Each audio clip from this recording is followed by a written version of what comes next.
la bienvenida a la audiencia, a los disertantes y a los panelistas a este nuevo simposio sobre el diálogo entre investigadores básicos y médicos asistenciales, organizado por el Comité Científico, por el Comité de Ciencias Básicas, de la Federación Argentina de Cardiología, el Grupo de Investigación Biomédica de la Sociedad Argentina de Hipertensión Arterial y el Departamento de Posgrado de la Facultad de Ciencias Médicas de la Universidad Nacional de La Plata. El tema que hoy nos convoca es el rol de la microbiota en la fisiopatología cardiovascular. Y nos acompañan como disertantes el doctor Guillermo Docena, bioquímico, inmunólogo, profesor titular de inmunología en la Facultad de Ciencias Exactas de la Universidad Nacional de La Plata, investigador principal de CONICET, vicedirector del Instituto de Estudios Inmunológicos y Fisiopatológicos de la Facultad de Ciencias Exactas de la Universidad Nacional de La Plata y expresidente de la Sociedad Argentina de Inmunología.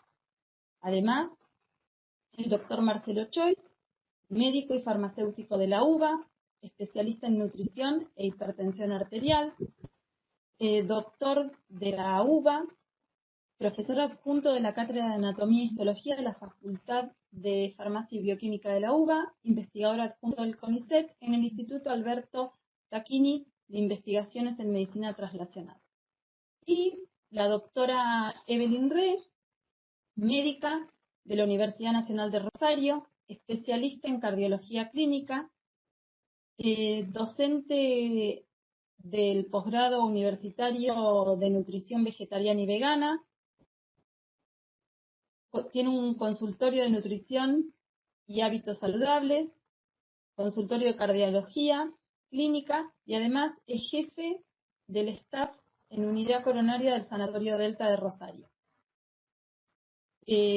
Durante la charla podrán hacer las preguntas a través del chat y las recibiremos todos los panelistas.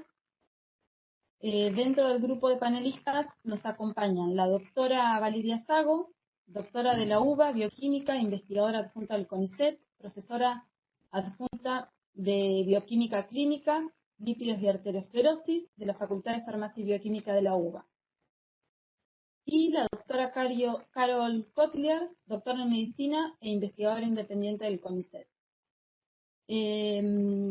Bueno, si estamos en condiciones, lo recibimos al doctor Guillermo Docena, que nos va a hablar sobre nuestro universo interior con los microorganismos, un aprendizaje mutuo. Adelante, Guillermo, gracias. Bueno, en primera instancia quería agradecer a los organizadores del simposio y a vos, Celeste, por la presentación. Y bueno, yo un poco voy a hablar de aspectos generales de un tema que realmente lo estamos conociendo desde hace pocos años. Lo que es, bueno, lo que yo he llamado nuestro universo interior con los microorganismos y un aprendizaje mutuo, en el cual voy a tratar de reflejar cómo hay una interacción entre los componentes de la microbiota, que básicamente podemos hablar de bacterias nada más, y distintos elementos del organismo y en especial el sistema inmune.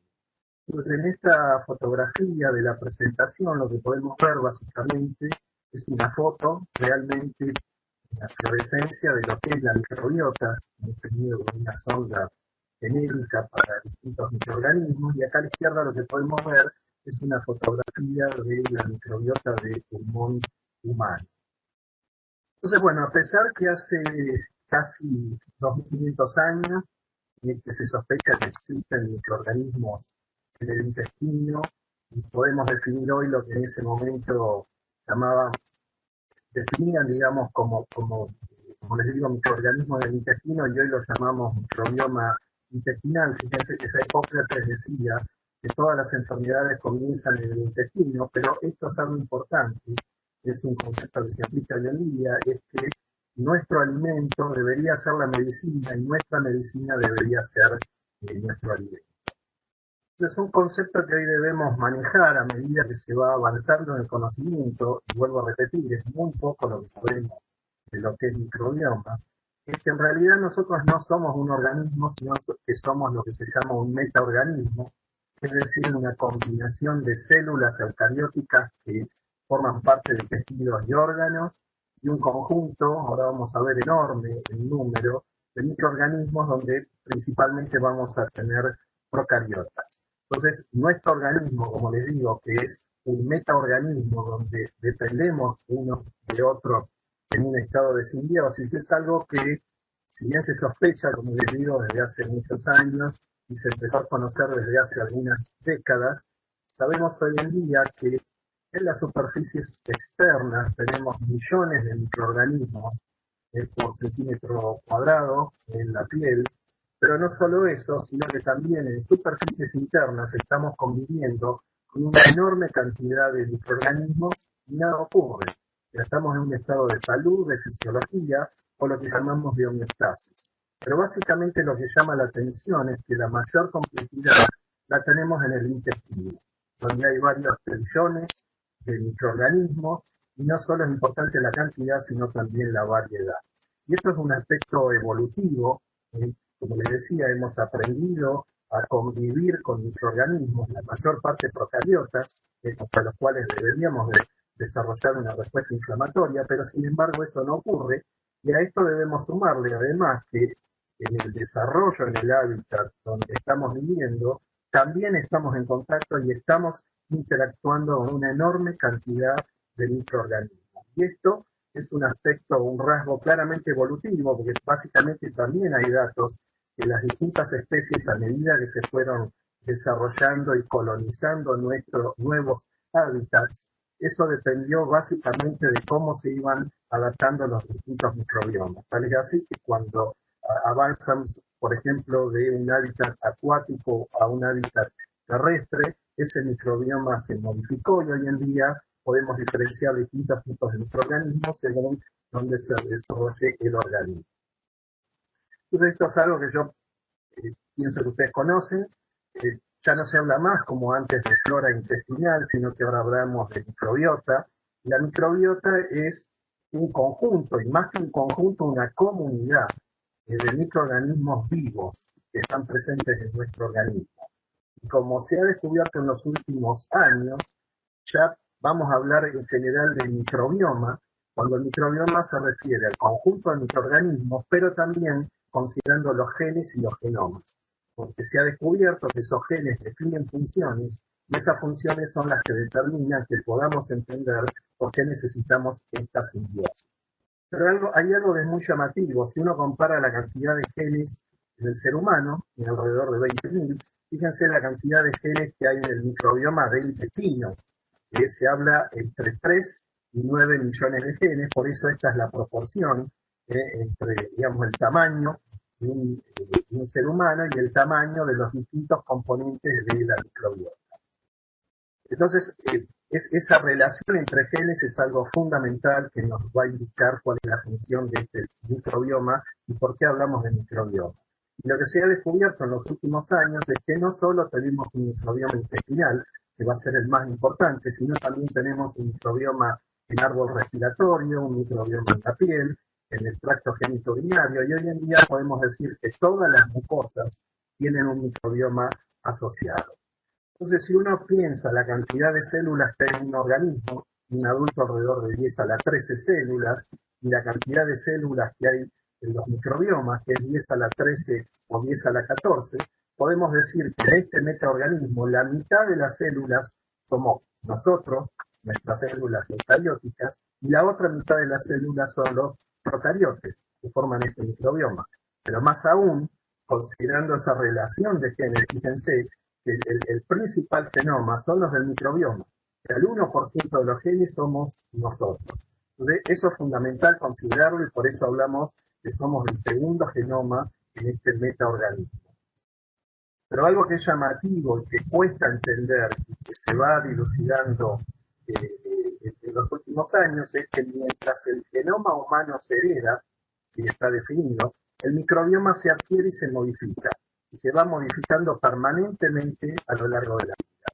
Entonces, todo esto empezó a conocerse con más detalle a partir del desarrollo de una nueva metodología para caracterizar, pero fíjense que ya los primeros trabajos allá por la década del 50 o del 60 hablaban de la influencia de estos microorganismos en superficies internas sobre la fisiología de los organismos o de los animales, pero recién a partir del año 2001 se caracteriza cómo estos microorganismos alteran la expresión génica en una célula de un organismo. Entonces, a partir de estos trabajos, donde básicamente lo que cambió fue la metodología de caracterización, únicamente se usaban hasta ese momento técnicas microbiológicas, pero sabemos que la mayor parte de estos microorganismos no son cultivables, que son básicamente anaeróbicos, pero a partir de la metodología de DNA y sobre todo a partir que aprendimos que uno viendo o secuenciando el gen que codifica para las proteínas ribosomales 16S, uno puede individualizar los distintos microorganismos y luego con las técnicas de secuenciamiento de todo el microbioma o microbiota y lo que son las técnicas metagenómicas, podemos caracterizar en estos cultivos, digamos, o en estas muestras biológicas la composición de todos los organismos que están presentes y así es como se construyen los mapas metagenómicos. Entonces, el desarrollo de esta tecnología, que es bastante moderna, y sobre todo la generación de consorcios internacionales, donde se aplica este tipo de metodología bastante avanzada, bastante costosa y complicada. Hay unos pocos consorcios en todo el mundo, inclusive fíjense que hay uno que está arriba de un barco, está recorriendo el mundo permanentemente, por lo cual analiza microbiotas de distintas poblaciones. Esto permitió empezar a conocer lo que hoy sabemos. Pero en particular hay un consorcio desarrollado en Estados Unidos, en el Instituto Venter. Venter fue el primero en secuenciar el genoma de una bacteria completa, de Haemophilus influenzae. Este consorcio lo que se dedica a estudiar es la relación entre la composición de las microbiotas y la relación con distintas patologías. Entonces lo que podemos ver es que en muchas patologías inflamatorias, como las que están aquí listadas, entre las cuales tenemos enfermedades cardiovasculares, hipertensión, enfermedad metabólica, obesidad, etcétera, lo que podemos ver es que existe un microbioma que está asociado a estas patologías y que es distinto al microbioma de un individuo sano. Por lo cual hoy en día se habla de microbioma sano versus microbioma enfermo o lo que llamamos disbiosis. Entonces, como les dije anteriormente, en todas las mucosas hay un microbioma asociado. Pensemos que una mucosa es un órgano o un tejido que tiene comunicación con el exterior y por lo tanto es lógico que haya microorganismos. Y a partir ya de la fertilización, a partir de la unión del óvulo con el espermatozoide que tienen una microbiota asociada, ya ahí comenzamos a vivir en contacto con los microorganismos. Pero de todas las mucosas que conocemos, la más compleja es la intestinal.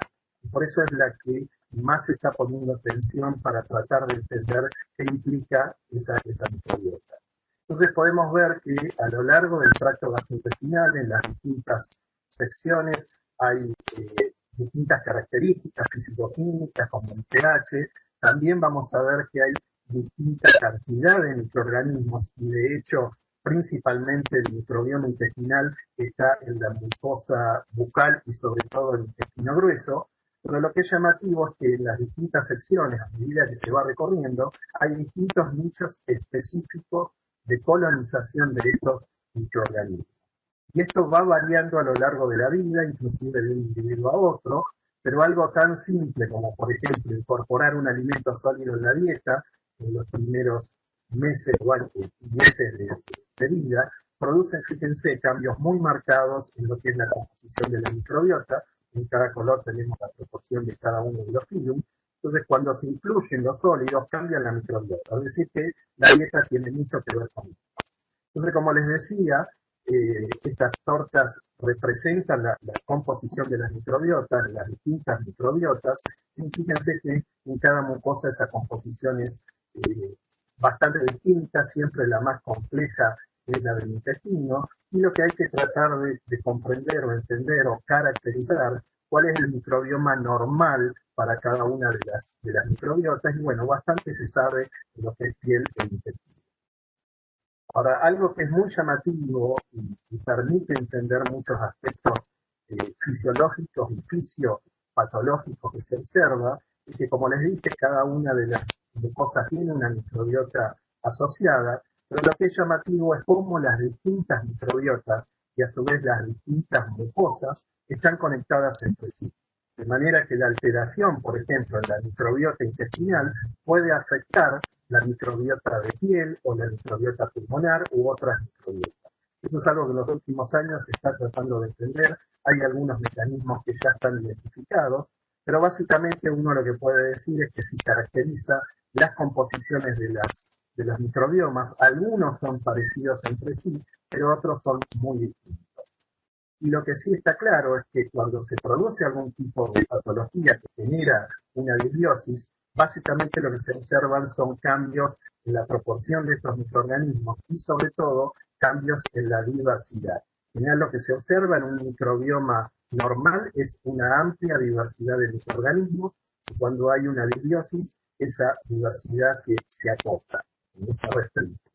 Entonces básicamente uno puede decir que el microbioma de un individuo en una misma mucosa es distinto al microbioma de otro individuo, además de, como dijimos antes, el microbioma en cada mucosa de cada individuo es distinta.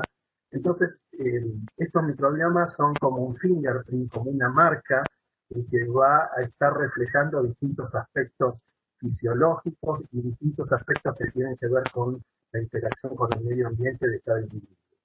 Pero algo que también se está conociendo en los últimos años, fíjense cómo cambia la composición de ese microbioma a medida que transcurre la vida y se ha establecido que se necesitan alrededor de 1000 días o 3 años para generar una microbiota que luego en el adulto va a ser bastante estable y en el adulto mayor nuevamente se va a modificar.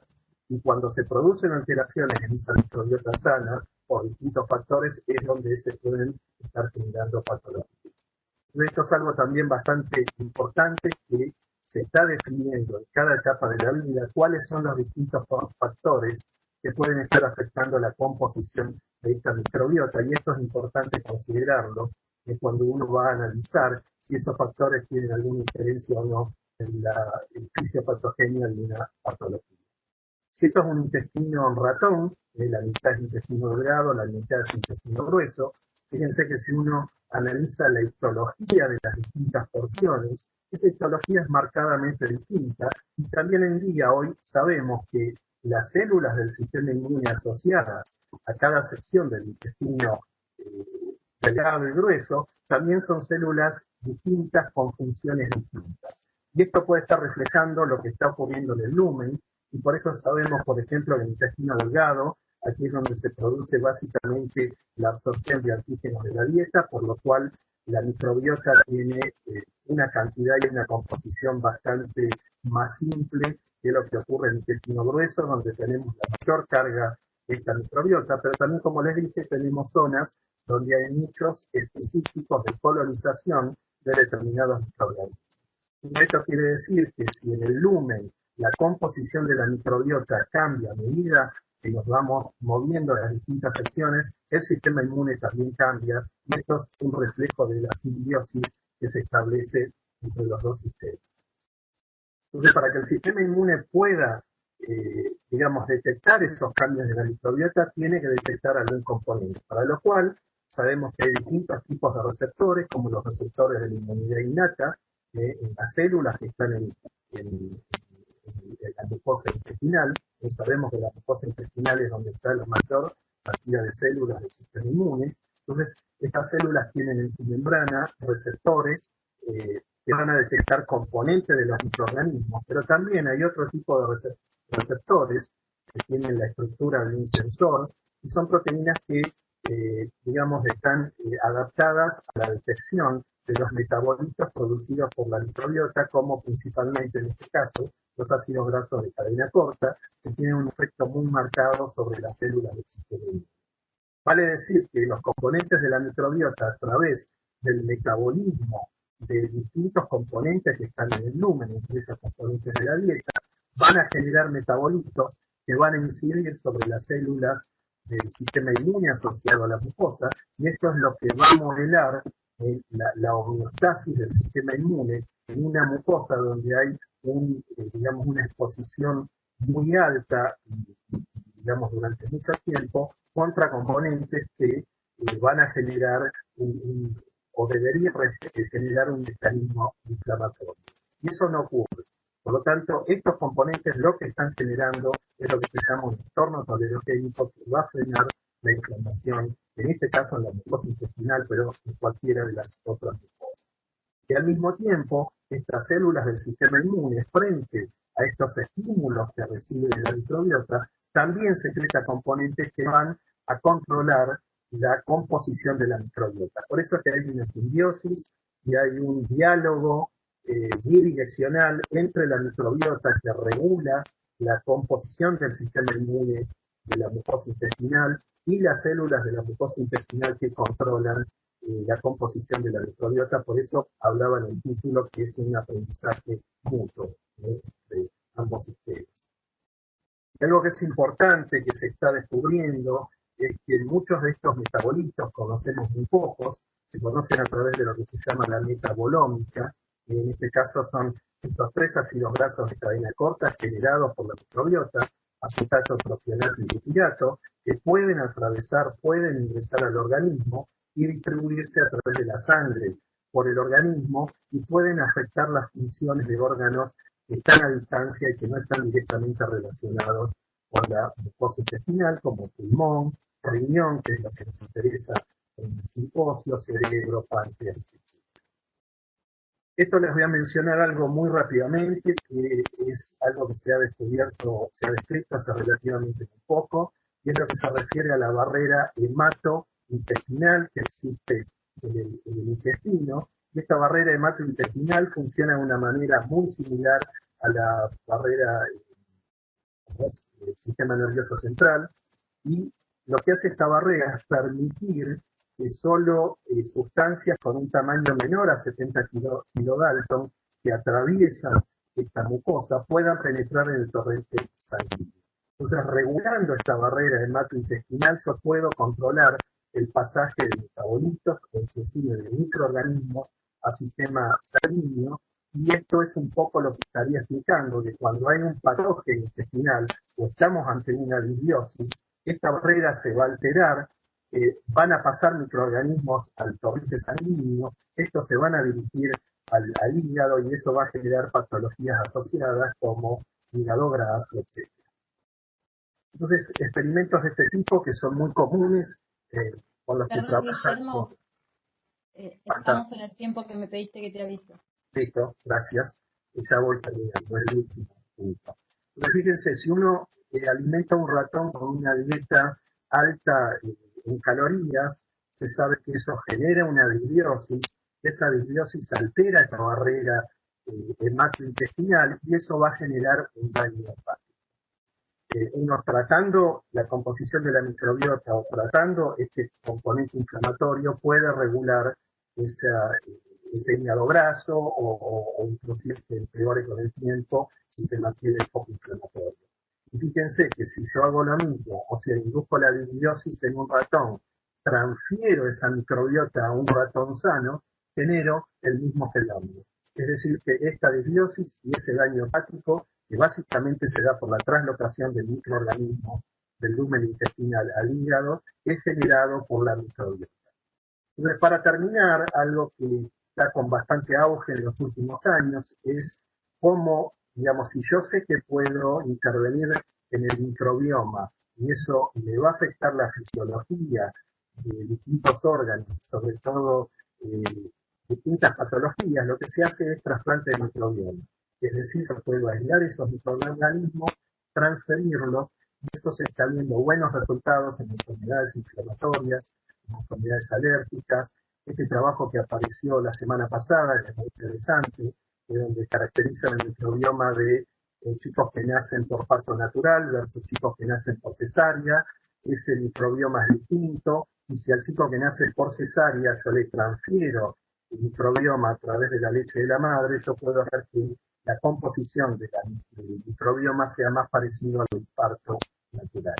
Y finalmente, esto apareció el año pasado, es muy importante, de cómo la composición de la microbiota, en un estudio hecho en individuos vacunados con influenza, tratados o no con antibióticos, en aquellos que estaban tratados con antibióticos, podemos ver que la composición es distinta, y también podemos ver que el título de anticuerpos como consecuencia de la vacunación también es distinta. Es decir, que dependiendo de la composición de la microbiota, uno puede tratar una patología, pero también puede hacer un tratamiento sea más efectivo o menos efectivo. Entonces, para finalizar, algunos de los conceptos que he ido desarrollando, todas las mucosas tienen un microbioma asociado, y antes se pensaba que el pulmón o el alvéolo es estéril, no es estéril, útero tampoco es estéril, glándulas exógenas tampoco son estériles, y estos componentes actúan en comunidad. Por eso yo creo que el trasplante de microbioma es más efectivo que el uso de probióticos donde se emplean o bacterias aisladas o un conjunto restringido.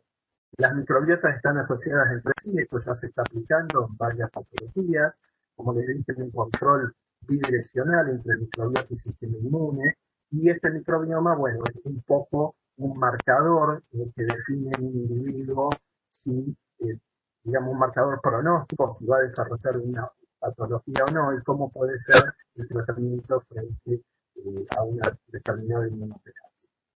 Sabemos que se puede intervenir la microbiota, esto va a impactar sobre otras microbiotas, sobre la fisiología de otros órganos y además sobre el sistema inmune.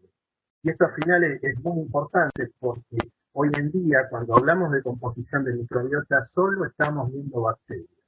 Entonces pensemos que también hay hongos, hay parásitos, hay virus, ya se está empezando a conocer y a caracterizar los viromas, pero lo único que estamos viendo es la comunidad de bacterias y está tratando de interpretar todo en función de estas características. Pero bueno, no debemos descuidar los otros componentes. Bueno, muchas gracias. Esto es otra fotografía real de una atención de una microbiota de ratones y esto son las necesidades del cuerpo de las críticas. Gracias. Bueno, muchísimas gracias, Guillermo, súper interesante. Ya vendrán las preguntas. Bueno, ahora vamos a escuchar al próximo disertante, que es Marcelo Choi, y que nos va a hablar de la disbiosis intestinal a la hipertensión. ¿Cómo y por qué? Adelante, gracias, Marcelo.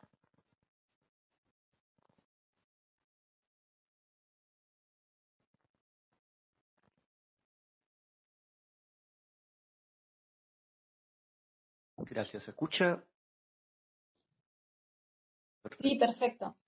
Bueno, gracias por la presentación, Celeste. Agradezco también al comité organizador, ¿sí?, de la SAJA, de la FAC y de la Universidad de La Plata por la invitación.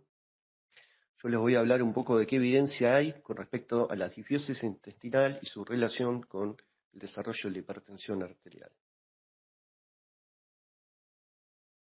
Bueno, este es el problema de la hipertensión. Aproximadamente un tercio de la población posee niveles elevados de presión arterial y se estima que aproximadamente 1.56 billones de habitantes a nivel mundial en el 2025 van a padecer esta entidad, y sacando las causas secundarias de hipertensión, que son, si son reconocidas, pueden ser tratables y curables, el resto, el 95%, el gran porcentaje, responden a causas primarias esenciales que son desconocidas, pero sí sabemos que es multifactorial, donde hay factores genéticos sobre los cuales actúan factores ambientales, y la regulación de los factores ambientales sobre la genética, es decir, los factores epigenéticos que también condicionan el desarrollo de la hipertensión arterial. Bueno, esto es un trabajo que fue publicado hace 2 años en Lancet, donde claramente podemos ver que la hipertensión arterial en los últimos 10 años, 2007 a 2017, sigue siendo la primera causa de mortalidad a nivel mundial. Eso destaca, una vez más, la importancia, ¿sí?, que tiene la hipertensión a nivel mundial y la falta de control, ¿sí?, que estamos teniendo hasta el día de hoy. En los últimos 15, 20 años aparecieron muchísimas líneas de investigación relacionadas con lo que es la microbiota intestinal, ¿sí? Esto ha sido realmente un boom, especialmente en los últimos 10 años, tal es así que si uno busca en los principales buscadores de trabajos científicos como PubMed y pone la palabra microbiota intestinal, les tira aproximadamente 30.000 o más trabajos relacionados ¿sí? Con esta temática, de los cuales la mayoría son de los últimos 15 años. Y si uno pone la palabra microbiota e hipertensión, aproximadamente son 600 trabajos o más, de los cuales la mayoría son de los últimos 5 años. ¿Sí? Esto lo que nos está diciendo es que es un tema bastante novedoso, pero por otra parte está diciendo que sabemos muy poco. ¿Sí? Este es uno de los primeros trabajos que aparecieron publicados en donde se estudió la composición de la microbiota. Son 2 insectos, son 2 termitas que en su momento eran plagas en Estados Unidos, y la verdad que se pusieron a estudiar los investigadores justamente porque querían controlar esta plaga, y vieron, ¿sí?, un poco la fisiología digestiva de estos insectos para poder estudiarlos y comprenderlo mejor y poder controlar esta verdadera plaga. ¿Sí? Ahí fue cuando empezaron a aparecer estos estudios relacionados con la microbiota. Y acá tenemos algunos datos, ¿sí? Podemos decir que la microbiota intestinal es un ecosistema complejo, en donde existe un mutualismo, pero especialmente una simbiosis, como dijo recientemente el doctor Rosena, en donde hay un beneficio entre ambos organismos, ¿sí? Entre el anfitrión y el huésped, en donde los dos sacan provecho y ventaja. Alberga aproximadamente más de 100 billones de microorganismos, hay más de 1000 especies, de los cuales un tercio generalmente es común entre los diferentes individuos, representa 1 a 3% del peso corporal, y el microbioma, es decir, el material genético, es aproximadamente 100 veces más, ¿sí?, que el genoma humano. Hoy en día lo tenemos que considerar por su alta capacidad metabólica y de generar productos metabólicos que pueden afectar nuestra salud. Tenemos que considerarlo como que es un bioreactor que tenemos y que contamos, ¿sí?, en nuestro organismo. Una cosa a destacar es que aproximadamente, la pregunta es cómo está compuesta, ¿no?, la microbiota intestinal en los individuos. Y, bueno, para eso tenemos que comprender que con la llegada de la revolución industrial, especialmente con la industrialización de los alimentos, hoy en día el 75% de los alimentos a nivel mundial están basados en 12 plantas y 5 animales. Eso lo que nos está indicando es que nuestra alimentación está muy estereotipada. Eso lo que nos está indicando a la vez que es una problemática, ¿sí?, ya que estamos en cierta manera determinando, ¿sí?, el tipo de microbiota de la población a nivel mundial.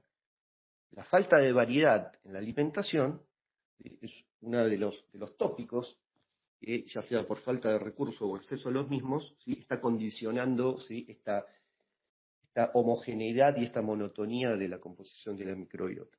Y si hablamos de microbiota, como bien adelantó recientemente el doctor, el gran porcentaje sí está representado por bacterias, de los cuales más del 90% predominan estas 4 filum, ¿sí?, Firmicutes, Bacteroidetes, Actinobacteria y Proteobacterias, de los cuales la gran mayoría es Firmicutes y Bacteroidetes, y tal es así que se habla de una relación entre Firmicutes y Bacteroidetes, en donde el incremento, ¿sí?, de la relación Firmicutes sobre Bacteroidetes nos está hablando de una disbiosis, ¿sí?, en esa microbiota intestinal.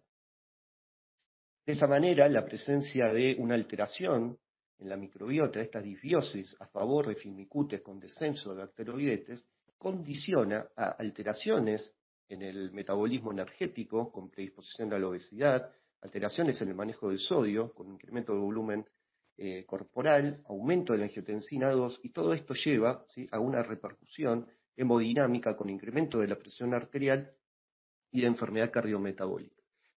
En este estudio podemos ver cómo se estudió la composición de la microbiota intestinal en diferentes pacientes con enfermedades cardiometabólicas, como por ejemplo pacientes hipertensos, pacientes con hiperglucemia o con enfermedad cardiometabólica establecida, y vemos claramente cómo la composición, ¿sí?, medida con este índice, que es el índice de diversidad alfa, ¿sí?, que habla un poco de la diversidad, ¿sí?, de especies que tiene un individuo, cómo está disminuido, ¿sí?, en estas condiciones, ¿sí?, cardiometabólicas que nombramos.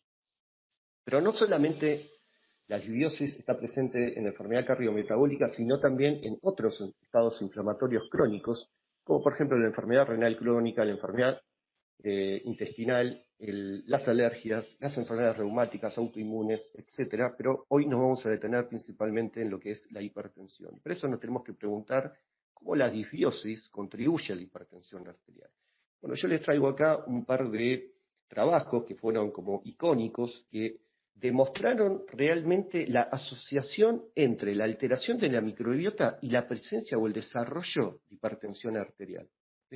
Este es uno de los primeros trabajos que apareció, que relacionaron la alteración de la microbiota con la hipertensión, un gran trabajo, en donde demostraron estos autores que aquellas ratas que eran espontáneamente hipertensas tenían una alteración en la composición de la microbiota caracterizada por un aumento de esta relación firmicutes sobre bacteroidetes. Esta alteración en la composición se vio acompañado también de una pobreza de la composición de la microbiota, medido con diferentes índices, como el índice de riqueza, el índice de homogeneidad, ¿sí?, y el índice de diversidad de Shannon.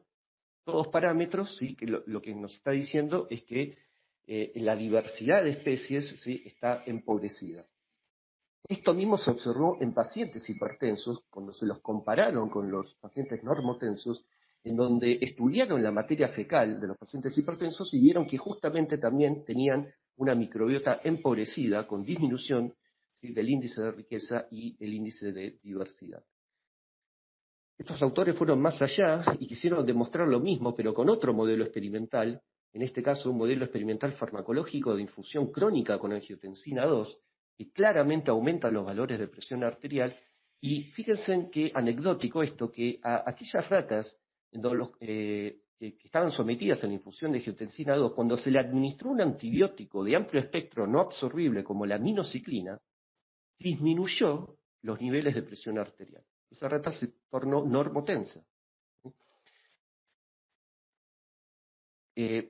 Más adelante, otros autores confirmaron esta hipótesis en ratones notobióticos que son libres de gérmenes, es decir, viven en unas cápsulas, ¿sí?, en unos cuartos aislados, estériles, es decir, que no tienen microorganismo en el intestino, y cuando se le infundió en forma crónica angiotensina, estos no desarrollaban hipertensión arterial. A nivel clínico también se demostró que el estado prehipertensivo, es un pequeño estudio, ¿sí?, en donde se vio que ya desde el estado prehipertensivo se observa una alteración de la microbiota, caracterizado de la misma manera con una menor diversidad, menor cantidad de microbioma y una alteración de la relación firmicutes-bacteroidetes similar a los pacientes hipertensos. Este mismo estudio tomó aquella cohorte de pacientes hipertensos, ¿sí?, tomó muestras de materia fecal, de la corte de hipertensos como de la corte de normotensos, y se los trasplantó a estos ratones que eran estériles, que no tenían microorganismos, estos ratones notobióticos, y al cabo de 10 semanas observaron que aquellos ratones a los cuales se les trasplantó la materia fecal de los hipertensos desarrollaron hipertensión arterial, mientras que los normotensos no la desarrollaron.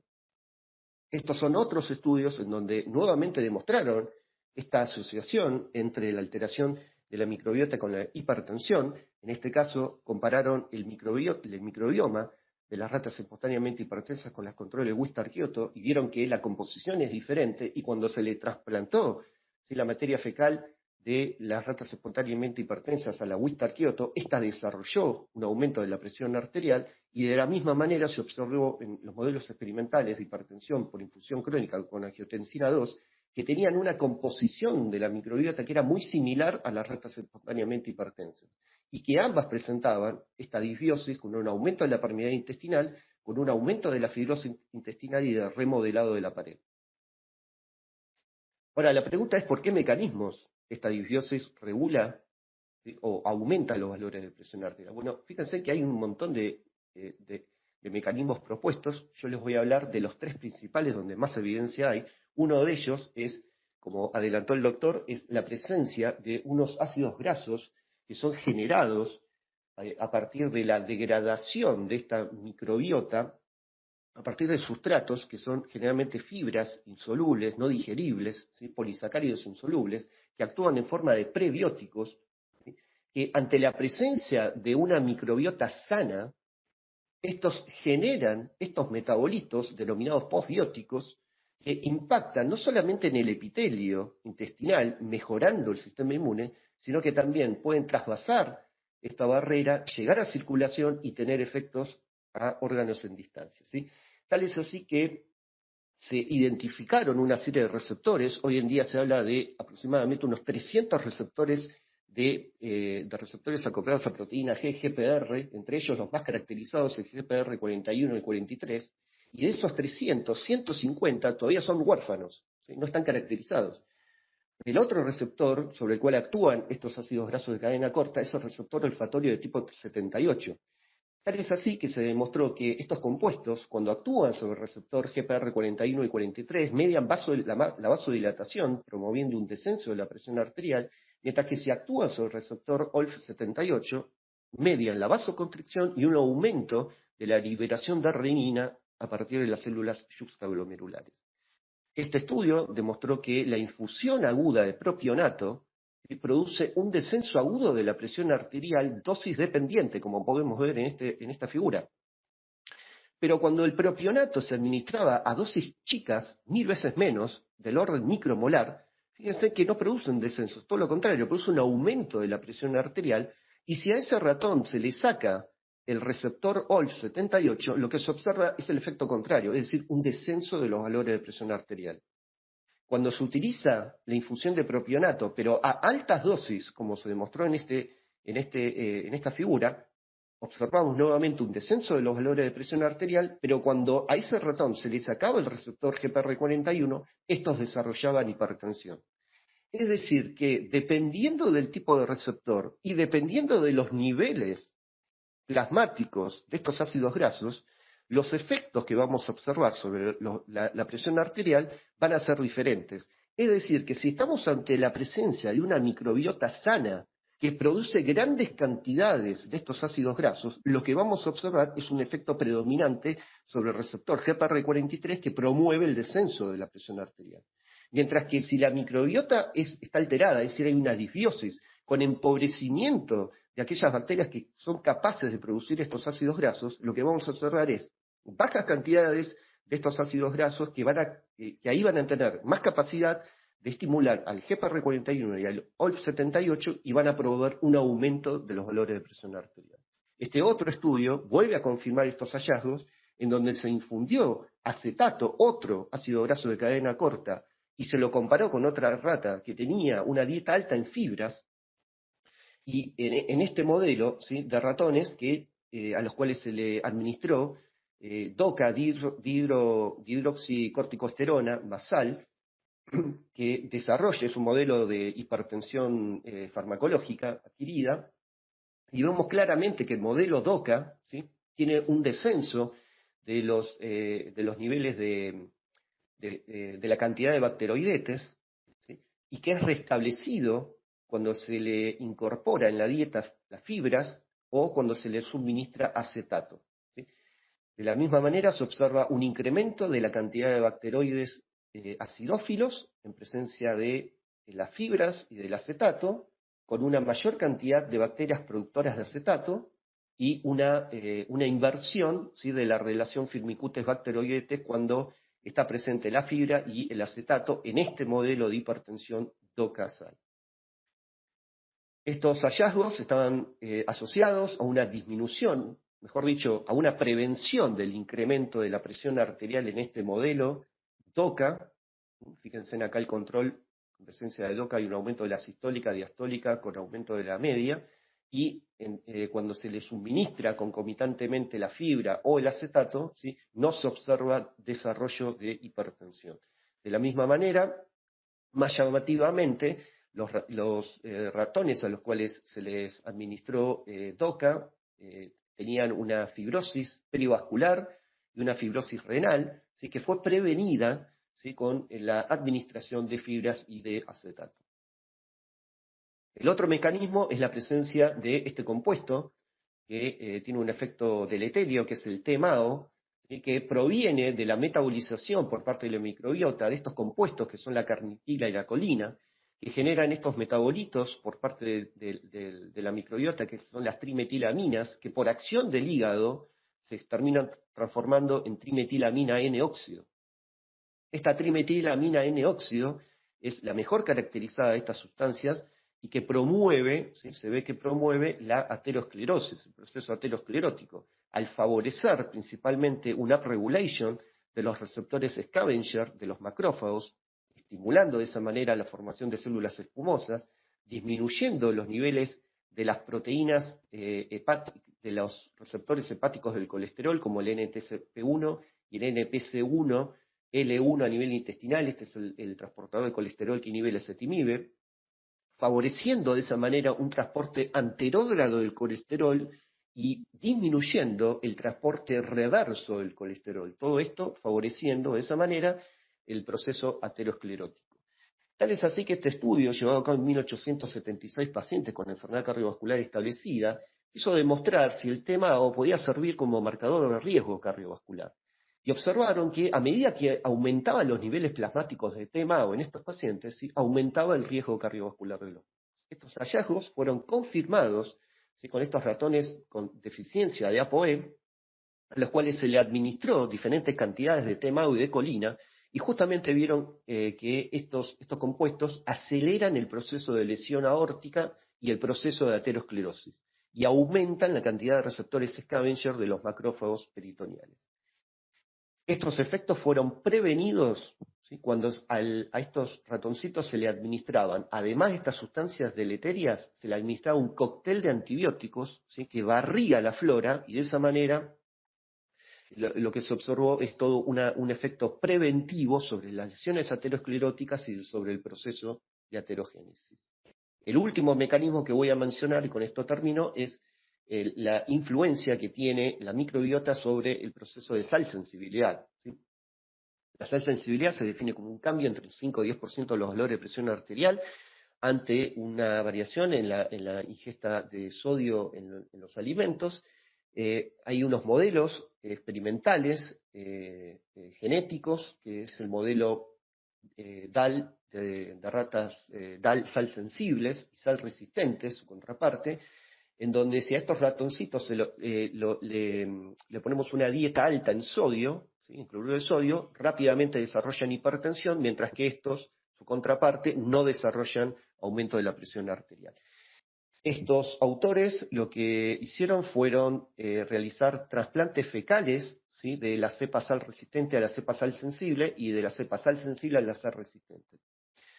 Para sorpresa de los autores, vieron que el trasplante de la materia fecal de las sal sensibles a las sal resistentes, en donde ellos esperaban un aumento de la presión arterial, lo que observaron es que la materia fecal de las sal sensibles no producía ningún efecto sobre los valores de presión arterial en los ratones sal resistentes. Y todo lo contrario, cuando le trasplantaron la materia fecal de los sal resistentes a las sal sensibles, en donde ellos esperaban que ante una ingesta excesiva de cloruro de sodio, éstas se tornasen resistentes porque justamente le están transfiriendo la materia fecal, vieron todo lo contrario, vieron un aumento excesivo de los valores de presión arterial. Y peor aún, los ratones, ¿sí?, que eran trasplantados con la materia fecal de las sal resistentes a las sal sensibles, morían antes, ¿sí?, tenían menor expectativa de vida. Y una de las explicaciones es que los mecanismos de compensación que tenían las cepas sal resistentes permitían, ¿sí?, que la disbiosis que tenían estas cepas no influyeran sobre los valores de presión arterial, ya que éstas tenían todo el material genético para contrarrestar el incremento de la presión arterial producido por esa disbiosis. Tal es así que cuando uno le trasplantaba esta materia fecal a los sal sensibles, estos desarrollaban aún más niveles exacerbados de presión arterial. Y para terminar, les dejo este caso, un reporte de caso, ¿sí?, de una paciente de 69 años, ¿sí?, que tenía una historia de hipertensión de larga data, 44 años, con comorbilidades, y que hace 3 años, en los últimos 3 años, desarrolló una hipertensión arterial resistente, ¿sí? Fíjense que tienen 3 fármacos de primera línea, valsartán, hidrocloro y amlodipina a dosis plenas o máximas toleradas, y una cuarta droga, que es la que se indica ante esta situación, que es la espironolactona, y aún así no controlados los valores de presión arterial. Es decir, se descartaron las causas secundarias y las causas de pseudoresistencia, es decir, que era una verdadera hipertensión resistente no controlada, y por casualidad esta mujer fue sometida a una cirugía de reemplazo de rodilla, a la cual por unas cuestiones de profilaxis antibiótica se le administró antibióticos de amplio espectro con la combinación vancomicina, rifampicina y ciprofloxacina, y desde el momento en que recibieron los antibióticos, y además se le redujo, ¿sí?, o se le quitó la medicación antihipertensiva, esta paciente logró controlar los valores de presión arterial. Por lo tanto, tenemos que considerar, ¿sí?, hoy en día como posible blanco terapéutico la microbiota, tenemos que hacer esa pregunta, ¿sí?, y ver si a futuro, ¿sí?, puede ser una herramienta más, ¿sí?, para la famosa medicina de precisión, ¿sí?, o medicina personalizada, que puede llegar a otorgar más ventajas para el control de la presión arterial. Bueno, como conclusiones y para ir terminando, la microbiota intestinal es un órgano endocrino activo. La participación de la microbiota intestinal está demostrada en diferentes enfermedades no transmisibles. Se demostró también la corrección de la disbiosis, se correlaciona con beneficios clínicos cardiovasculares, pero todavía faltan estudios a largo plazo y que confirmen estos hallazgos a corto plazo. La comprensión de la importancia de la microbiota va a permitir mejorar algunas medidas no farmacológicas, especialmente las dietarias, para lograr un mayor impacto en el control cardiovascular y de daño de órgano blanco, y como también abrir nuevas líneas de tratamiento hacia una medicina personalizada. Y algunos interrogantes, algunos de miles, ¿no? El establecimiento de la microbiota en las primeras etapas de la vida, esto que contaba recientemente el doctor, ya que esto es lo que nos va a moldear, ¿sí?, las etapas posteriores, ¿sí?, en la edad adulta, el impacto cardiovascular que tienen aquellos pacientes que tienen resección intestinal o con la alimentación en situaciones especiales, y el impacto real que tienen los antibióticos en la enfermedad cardiovascular. Retomo nuevamente la frase acuñada por Hipócrates, el padre de la medicina, que tu alimento sea tu medicina, y la famosa frase de Paracelso, todas las sustancias son venenos, la diferencia es la dosis, y me permito hacer una conjugación de ambas frases y decir que tu alimento sea tu medicina, pero a las dosis adecuadas. Muchas gracias. Gracias, Marcelo, muy interesante. Bueno, antes de pasar a la siguiente disertación, les quiero repetir que pueden volcar las preguntas en el chat. Hacia el finalizar las 3 presentaciones podemos responderlas, o la pueden responder los disertantes, no yo. Bueno, ahora sí, es el turno de la doctora Evelyn Re, que nos va a hablar de la microbiota en la salud y en la enfermedad. Las bacterias intestinales condicionan nuestra salud cardiovascular. ¿Qué tal? Buenas tardes a todos. Bueno, primero agradecer mucho la invitación a este simposio de este tema más que interesante. Aprovecho a felicitar a los disertantes que expusieron recién. La verdad que bárbaro, y compartimos bastante de la información que vamos a compartir acá en esta presentación también. La idea de mi presentación es básicamente ahondar un poco en los metabolitos producidos por la microbiota, que tienen un impacto no solamente en la hipertensión, sino en lo que es la salud cardiovascular en general, ¿sí? Bueno, esto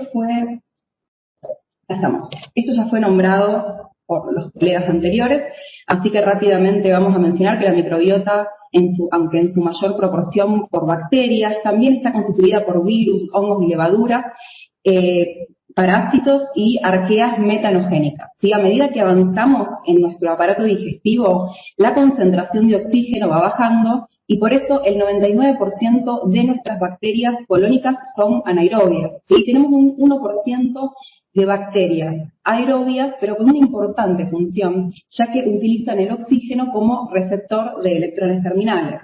Se lo considera un superórgano, ¿sí? Puede representar hasta 2 kilos de nuestro peso corporal total, con más de 3 millones de células microbianas, más de 1000 especies distintas y con un genoma 100 veces más grande al del ser humano. La adquirimos desde antes de nuestro nacimiento y siendo la nutrición de nuestra mamá, digamos, la vía de nacimiento, el tipo de lactancia que recibimos y la alimentación de los primeros 1000 días de vida determinantes en su constitución.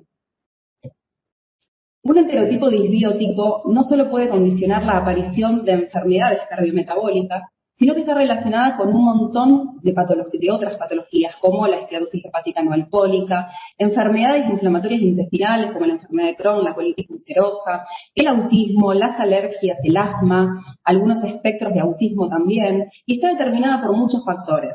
El origen geográfico, la vía de nacimiento, como nombré recién, la utilización de probióticos, el genotipo, los antibióticos. Sabemos que la utilización de antibióticos en las primeras etapas de nuestra vida y en las últimas 16 semanas de la gestación podrían generar cambios permanentes en nuestra microbiota. El tipo de dieta que llevamos y la edad, ¿sí? Es importante saber que la microbiota va cambiando a lo largo de nuestra vida por convivir en un estado de simbiosis con el huésped y evolucionar conforme también lo hacemos nosotros. Algo también importante mencionar es que la microbiota es distinta en cada individuo, lo que nos confiere individualidad. Esta microbiota no está solamente implicada en la metabolización y digestión de nutrientes a partir de la alimentación, sino que cumple un montón de otras funciones. Bien, la microbiota puede provocar efectos en el huésped a través de una variedad de procesos, ¿sí? Para comunicarse con órganos distales, las señales microbianas intestinales primero deben transmitirse a partir de lo que es el epitelio intestinal. Estas señales se pueden generar básicamente por las propias bacterias o fragmentos de ellas, como ser los lipopolisacáridos y los peptidoglicanos, o bien por los metabolitos generados, ¿sí? Estos metabolitos bioactivos pueden interactuar de forma local o a distancia con otros órganos de manera directa o indirecta. Entre los metabolitos que podría producir la microbiota se encuentran los ácidos grasos de cadena corta, la trimetilamina, que es un precursor que ahora vamos a ver más adelante, de unos componentes en los alimentos, los ácidos biliares secundarios, los aminoácidos de cadena ramificada, los productos azufrados, las nitrosaminas, fenoles, indoles, por nombrar algunos, con distintos impactos a nivel de nuestra salud. Se ha demostrado también que muchos de estos interactúan funcionalmente con hormonas endocrinas, ¿sí? Incluidas la grelina, la leptina, las incretinas, como el péptido 1 similar al glucagón, el péptido I, y que todas estas podrían estar involucradas en el desarrollo de lo que es el síndrome metabólico. A su vez, sabemos hoy que el aparato gastrointestinal es el órgano endocrino más grande y que produce más de 30 hormonas distintas que también podrían tener un efecto en nuestro metabolismo, por supuesto. La barrera epitelial de la mucosa intestinal, que protege el medio interno del externo, se mantiene mediante la formación de uniones estrechas, que es un complejo compuesto de proteínas llamadas ocludinas intramembranosas, creando un sello semipermeable. Uno de los factores que se cree desencadenantes en la génesis de la inflamación de bajo grado y las enfermedades crónicas es el aumento en la permeabilidad intestinal y el traspaso de estas bacterias o sus fragmentos al torrente sanguíneo, ¿sí? Los lipopolisacáridos, que se les considera una endotoxina, son un componente de la pared de las bacterias gram negativas y son un potente inductor de la respuesta inflamatoria, ¿sí? El lipopolisacárido, a través de los receptores Toll-like y de la vía del factor nuclear kappa beta activado, induce la expresión de mediadores inflamatorios y activa el sistema inmunológico innato, lo que genera inflamación crónica de bajo grado. Bien. Por otro lado, se reconoce hoy a la aterosclerosis como una enfermedad inflamatoria, con un creciente cuerpo de evidencia que respalda un posible trasfondo inmunológico o autoinmune en otras bibliografías. Además de los metabolitos bioactivos implicados en su patogénesis a partir de la microbiota, se reconocen dos vías distintas que podrían producirla. La primera es una vía directa, o sea, una infección directa del vaso sanguíneo por patobiontes de nuestra microbiota que propensaría a la formación de la placa, o de manera indirecta a través de la infección de un sitio distal con mediadores proinflamatorios y proaterogénicos.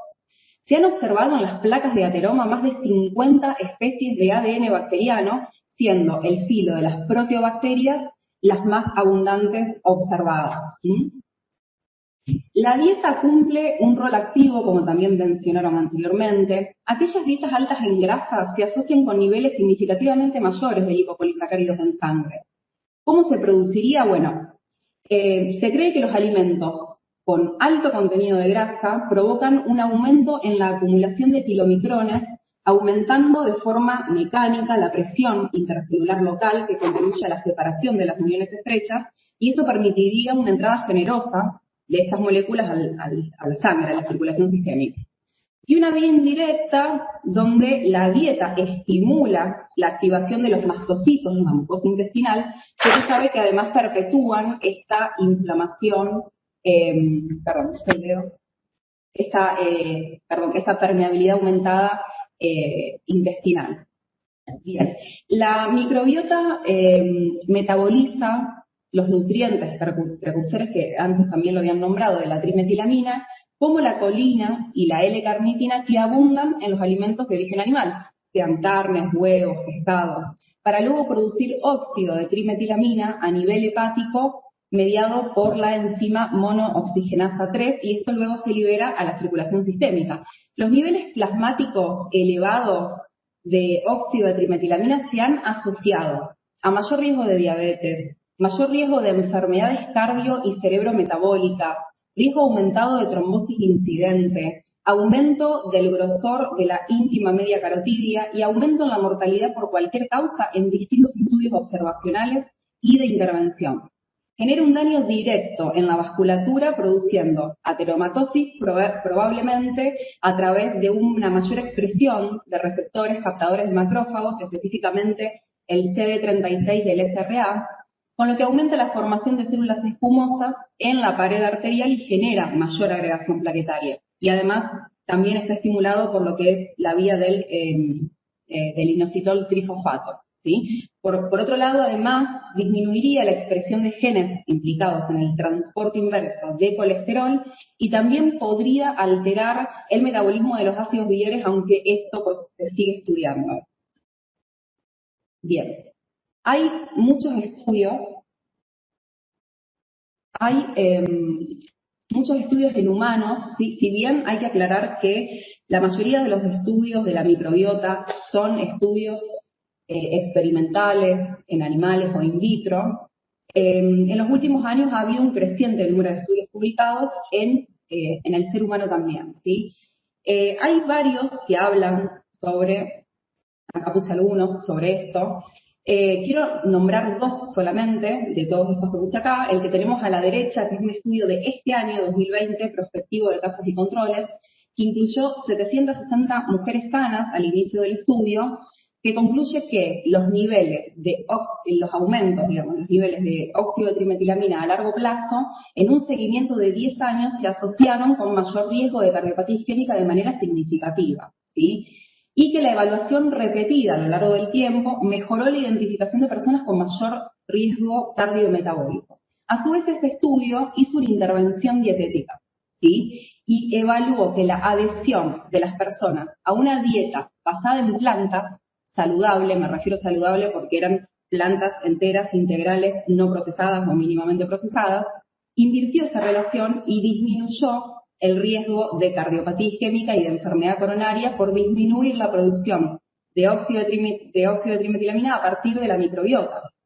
Y por otro lado tenemos el estudio a la izquierda, que es un gran metaanálisis que se hizo en el 2017, uno de los pocos grandes metaanálisis que se hizo estudiando esto, que incluyó 17 estudios con más de 26.000 sujetos, con un seguimiento medio de 4,3 años, que concluye también que los niveles plasmáticos elevados de óxido de trimetilamina se asociaron con una mayor incidencia de mortalidad por cualquier causa casi de manera lineal, ¿sí? Y la asociación esta se persistió en todos los subgrupos que se examinaron y en todas las poblaciones de sujetos.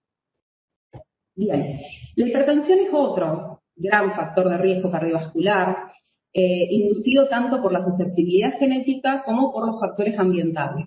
Dado el creciente reconocimiento del papel de la microbiota intestinal en las enfermedades metabólicas, es que se ha centrado el foco un poco de atención en estos últimos años en el estudio de esto, justamente. Dentro de los elementos que podemos mencionar que están involucrados en la génesis de la hipertensión a partir de nuestra microbiota son los patrones moleculares asociados a patógenos, las LDL oxidadas, el óxido nítrico, la endotelina 1, los receptores acoplados a proteína G y la actividad de nuestro sistema nervioso autónomo son los elementos que se creen que estarían involucrados en la génesis de la hipertensión, pero a partir de un enterotipo disbiótico. Bien.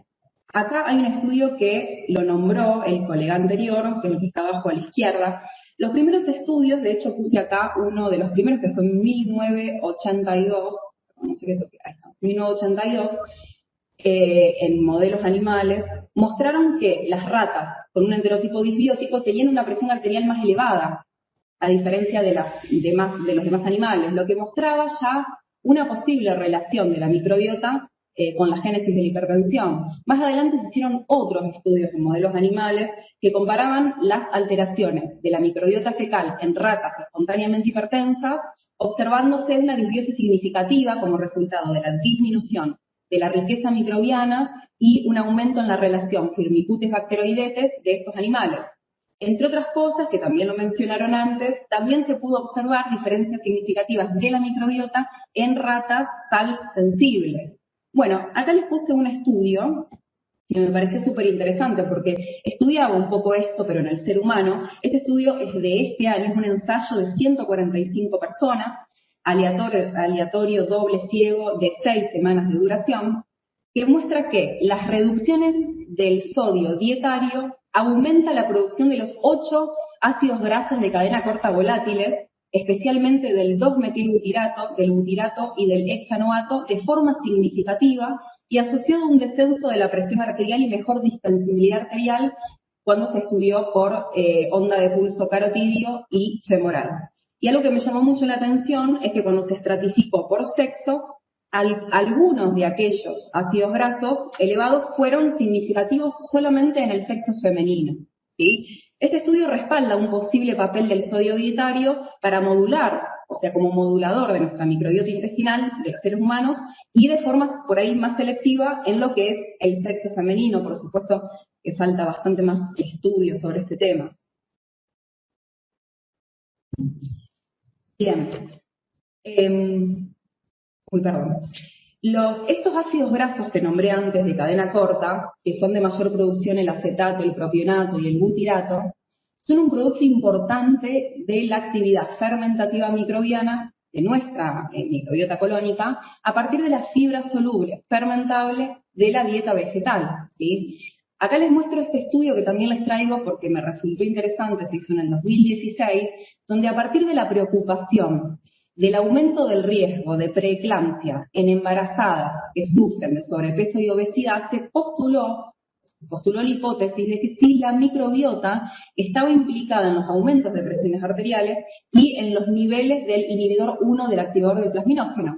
Bueno, se determinó la microbiota intestinal mediante la secuenciación de ARN ribosómico de 205 mujeres a las 16 semanas de gestación y se observó que la abundancia del género Odoribacter, productor de butirato, se correlacionó inversamente con ambas variables. ¿Qué quiero decir? La capacidad de producción de butirato se redujo por tener menos de esta fila bacteriana, y mientras que las concentraciones del inhibidor 1 del activador del plasminógeno en sangre aumentaron, y también aumentó de manera significativa la presión arterial sistodiastólica. Esto remarca no solo que la intervención de nuestra microbiota en la génesis de la hipertensión, sino que probablemente habría que ahondar un poco más el estudio en aquellas personas que sufren de sobrepeso y obesidad si no presentan un patrón disbiótico. O la pregunta que yo me hago, ¿será la disbiosis en primera instancia la que genera sobrepeso y obesidad? Bueno, eso también es algo que me parece que falta estudio, pero bueno, que puede ser una diana importante en el tratamiento de todas estas patologías, ¿no?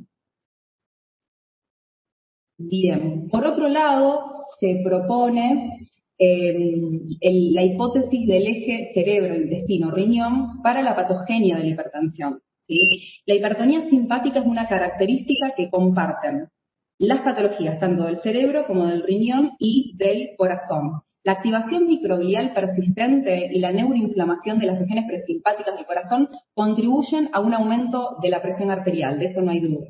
Las células inmunes que se desarrollan en nuestra médula ósea y son activadas por nuestra microbiota en el intestino, entran a la circulación contribuyendo a la inflamación sistémica, que nombrábamos antes. La inmunidad local de la mucosa también está regulada, de la mucosa intestinal me refiero, también está regulada por ese entorno intestinal debido a la estrecha relación y la estrecha comunicación que hay entre esta y las bacterias intestinales. Hoy sabemos que el 70% de nuestro sistema inmunológico se encuentra en la mucosa intestinal, ¿sí? Entonces, esta disbiosis, que es un resultado del desequilibrio en la homeostasis intestinal, genera inflamación de la mucosa, genera aumento de la permeabilidad intestinal y genera además una modificación epigenética de las células epiteliales. Todo esto genera un daño secundario a nivel del riñón, lo que conduce a reducción del filtrado glomerular, aumento de la albuminuria, aumento de las toxinas urémicas con daño glomerular y túbulo fisiopatías, y todos estos eventos patológicos que acabo de nombrar, tanto en estos tres órganos diana, son una de las claves por las cuales se contribuiría o sería el inicio de la hipertensión a partir de nuestra microbiota y de muchas otras patologías, no solamente de la hipertensión.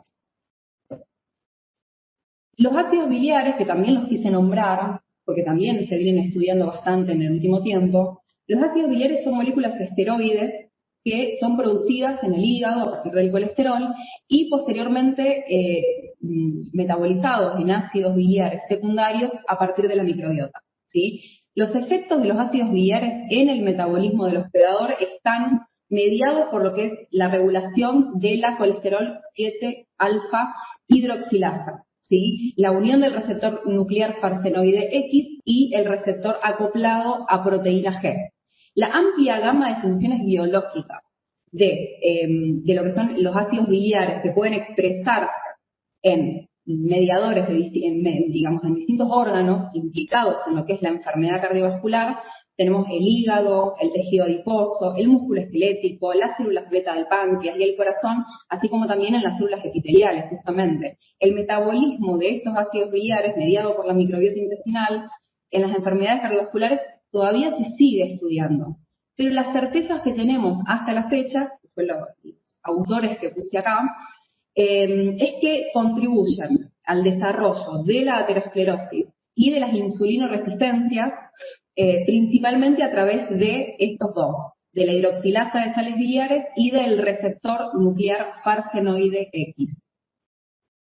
El perfil metabolómico en humanos en personas obesas versus personas delgadas revela una firma metabólica relacionada también con lo que son los aminoácidos de cadena ramificada, ¿sí? Que también sugiere, digamos, un mayor catabolismo de estos relacionado directamente con la resistencia a la insulina. Una alimentación alta en grasa, con gran producción de ácidos grasos de cadena ramificada, se acompaña de la fosforilación crónica del mTOR, del músculo.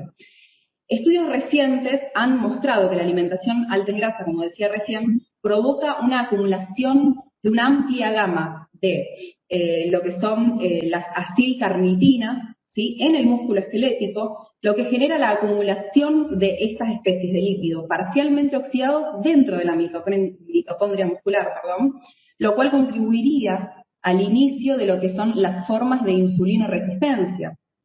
Se sabe desde hace algún tiempo que la obesidad se acompaña de un aumento en los niveles circulantes de múltiples aminoácidos, incluidos los aminoácidos de cadena ramificada, pero principalmente la leucina como activador del mTOR y del S6K1. Otra consecuencia en la presencia de un enterotipo disbiótico es la producción de citoquinas proinflamatorias y estrés oxidativo, ¿sí?, con un aumento en lo que son los radicales libres y que pueden oxidar a las lipoproteínas de baja densidad. Estas LDL oxidadas se les consideran aterogénicas, ¿sí? A su vez, estas LDL oxidadas inhiben la producción de óxido nítrico, este último considerado, por supuesto, un potente vasodilatador, o sea que a niveles más altos de LDL oxidadas conduce a un aumento de la presión arterial y también aumentos en la expresión de endotelina 1.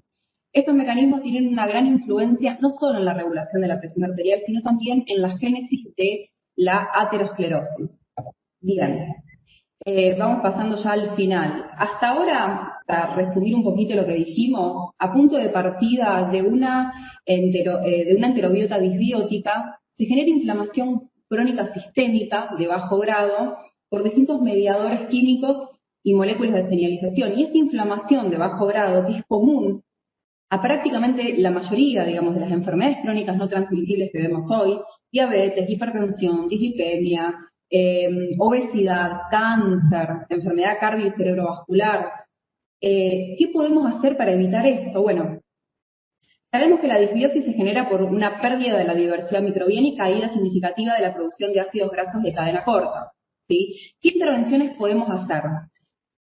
Bueno, se vienen estudiando varias, ¿no? Como el uso de antibióticos, el uso de probióticos, que son la incorporación de microorganismos vivos, el trasplante de microbiota fecal, que también lo nombraron anteriormente, y tenemos el cambio de alimentación, que incluye la incorporación de prebióticos y el estilo de vida, ¿sí? La intervención en nuestra alimentación es una intervención accesible, costo efectiva, sin efectos adversos, ni contraindicaciones para nadie, y a mi entender es por donde deberíamos empezar nuestra primera intervención, ¿sí? Bien, la fibra, digamos, los alimentos que proveen de lo que es el probiótico natural más importante para nuestra microbiota son los alimentos vegetales, que nos otorgan la fibra soluble fermentable tan importante, ¿sí? Esta fibra es un polisacárido de tipo estructural o de depósito que está exclusivamente en el reino vegetal, ¿sí? Bueno, no sé cómo estoy con el tiempo y no me quiero extender a todos los beneficios que produce la fibra soluble, no solamente en la producción de ácidos grasos de cadena corta, sino que nos bajan el pH luminal, controlando la sobrepoblación de lo que son las bacterias patógenas, la sobrepoblación de bacterias patógenas y además aumentando la masa bacteriana de lo que son las bacterias benéficas, ¿sí? Los lactobacilos, bifidobacterias, etc. Además, se utiliza como una potente fuente de energía de nuestros enterocitos, estimulan la HMG-CoA reductasa que baja la producción de colesterol endógena. Estos son los distintos efectos de los ácidos grasos de cadena corta que no había nombrado anteriormente.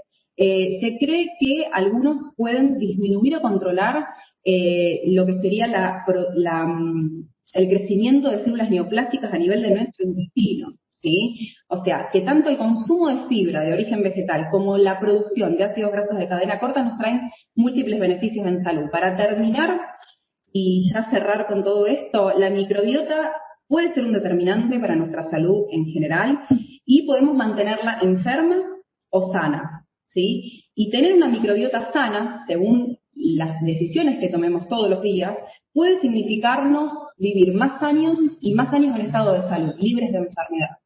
Y para ya cerrar, bueno, vuelvo a citar al padre de la medicina que ya lo dijo en el año 300 a.C. El alimento te puede enfermar o te puede mantener en estado de salud. Todas las enfermedades comienzan en nuestro intestino. Muchas gracias. Bueno, muchísimas gracias, Evelyn. Muy interesante. Bueno, ahora primero vamos a escuchar las preguntas que tienen para hacer las dos panelistas. Empezamos con Carol, ¿te parece? ¿Cómo están? Espectaculares las presentaciones, se aprende muchísimo. Yo tenía una pregunta para cada uno de los panelistas, ¿puede ser? La primera pregunta entonces para el doctor, para Guillermo Docena, por favor. Realmente yo tengo una duda que es acerca de lo clásico del huevo y la gallina, que qué es primero, porque el problema que yo encuentro es que existe muchísima evidencia indiscutible y de un impacto inmenso acerca de la asociación que hay entre distintas disbiosis o la pérdida del déficit de la diversidad de la microbiota y mecanismos inflamatorios que por supuesto van a promover todo lo que tenga que ver con la enfermedad cardiovascular, ya que sabemos que la aterosclerosis es una enfermedad inmunoinflamatoria. Entonces, mi pregunta es, ¿estamos seguros que es primero el cambio en la microbioma y en la microbiota de nuestros pacientes y que esto va a ser un mediador para el incremento de la enfermedad aterosclerótica, hipertensiva, etcétera? ¿O será que la enfermedad cardiovascular, que es una enfermedad inflamatoria y de alteración inmunológica, genera cambios en la microbiota y por ende en el microbioma, perdón? Sí, la pregunta está buena, la verdad que no sabría responderla, pero sí está claro que cuando uno toca la microbiota, está tocando la fisiología de distintos órganos. Y de hecho, si uno tiene un animal crecido en un bioterio libre de gérmenes, esa mucosa intestinal no va a tener el sistema inmune de mucosas asociado que todos conocemos. O sea que si no hay microorganismos que generan estos metabolitos, no se generan todas las estructuras conocidas. Y cuando se lo empieza a poblar, empiezan a aparecer estas estructuras. Entonces yo creo que para mí empieza todo desde la microbiota. No solo a generar mecanismos, sino también a modular mecanismos preexistentes. El tema de hipertensión y enfermedades cardiovasculares es tan complejo que depende de tantos sistemas que yo no sé si uno puede responderlo en forma categórica. Pero también es cierto que cuando hay alteraciones en el sistema inmune, por ejemplo, en la inmunodeficiencia, está alterada la microbiota. Entonces, ¿ahí qué genera qué? La verdad que no lo sé. Yo, como les mostré, es un diálogo entre los dos. Los dos se están censando permanentemente. Por lo cual, donde se altera ese ecosistema, ahí se genera o una disbiosis o una alteración en la fisiología de un órgano. Pero sí está claro que uno tocando la microbiota, con la dieta o con lo que sea, uno puede alterar la fisiología.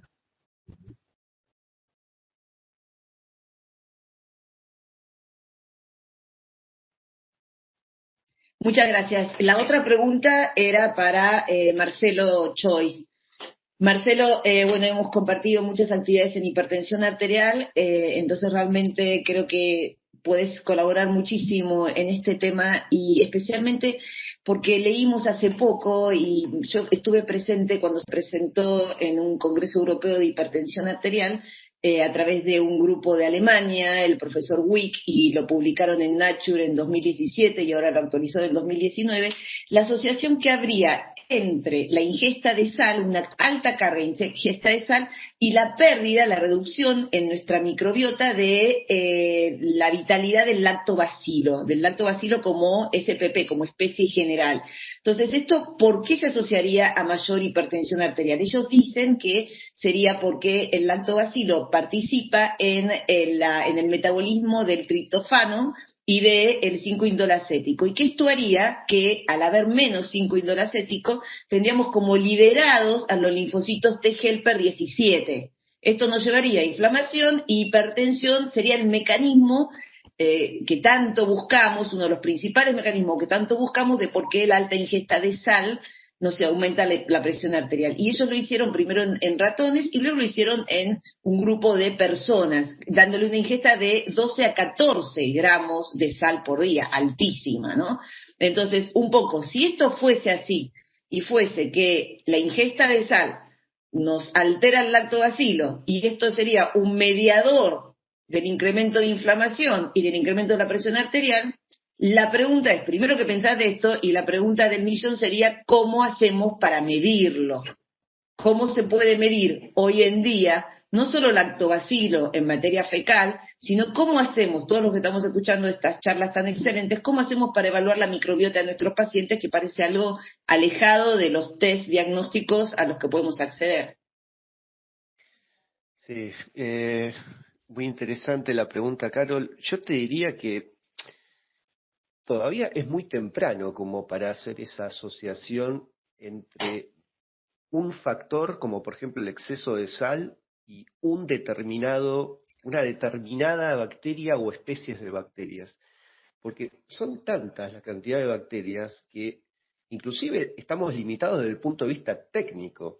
O sea, la metagenómica es un acercamiento a través de la medición del 16S del ARN de las bacterias. O sea, estamos muy limitados en cuanto a la cantidad de microorganismos que estamos analizando.